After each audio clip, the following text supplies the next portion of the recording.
Chapter 6325. Facing Steve's question, Charlie just smiled slightly, without comment or answer. The reason why Helena could let Steve's father Simon reduce the time of building the AI model from 1 or 2 years to 1 month was because of the right to buy half of the blood-dispersing and heart-saving pill. As long as Simon completed the construction of the AI model within the specified time, he would be eligible to buy half of the blood-dispersing and heart-saving pill for $50 billion, which was the most attractive condition for him. So Simon used all the resources he could use to make this impossible thing possible. With his enthusiasm for blood-dispersing and heart-saving pills, he would definitely go to Northern Europe in person, deliver the AI model to Helena in person, then immediately buy half of the blood-dispersing and heart-saving pill. Charlie could even conclude that he would take the blood-dispersing and heart-saving pill on the spot after getting it, and would never hesitate for even a second. However, for Steve, this was not good news. The more pills his father got, the longer his life would be, and the slimmer his chance of inheriting the family would be. At this moment, Charlie looked at Steve, picked up the wine glass, and said with a smile, "Come on, Steve, you are leaving today. I toast you a glass." Steve saw that Charlie had changed the subject, and knew that the situation was similar to what he guessed.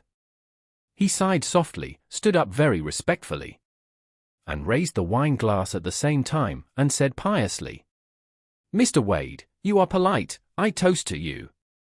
After that, he raised his head and drank a glass of Moutai. Charlie nodded, motioned Orville to fill Steve's glass, and then raised the glass again, smiling. "Come on, deepen it." "Deepen it?" Steve was a little stunned, and didn't understand what Charlie meant by deepening it. Charlie smiled and said, "We Chinese people say that feelings are in wine. To deepen one, just have another glass to deepen the feelings." "Oh." Steve suddenly understood and smiled. "So this is what deepening means. Then it must be deepened, Mr. Wade. Deepening 1 is not enough, deepen 2. Charlie smiled and said, "No problem, 2 is 2. Although Steve's alcohol tolerance is average, he was willing to give it a try. He drank 2 glasses in a row before sitting back in his seat. Steve was already a little embarrassed at this time. Charlie asked him with a smile, "By the way, Steve, you have been in Orris Hill for so long this time. How do you feel?" Steve said without hesitation, "Mr. Wade, Orris Hill is indeed a good place. I will definitely come often in the future. I said before that I would invest in Orris Hill, and I will definitely do what I said. I may have to come to bother you often in the future." Charlie nodded, patted Orville's shoulder beside him, and smiled. "Anyway, you are familiar with Orville. When you come to Orris Hill in the future, say hello to him in advance, and he will definitely treat you well."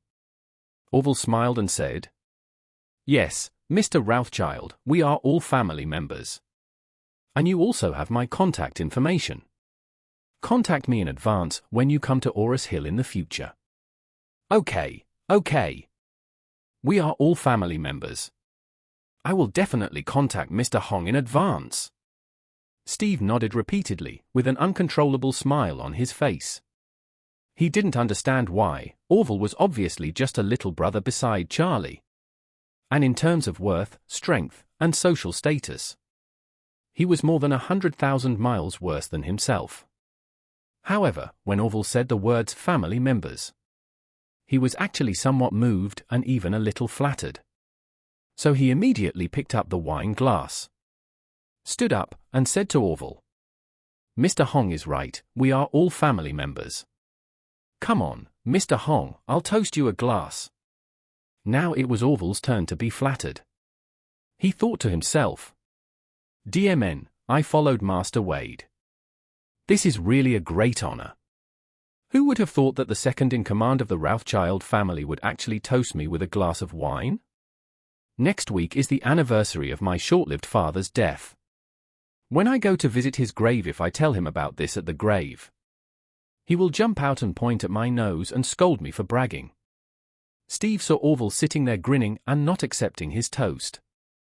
So he quickly whispered, "Mr. Hong? Mr. Hong?"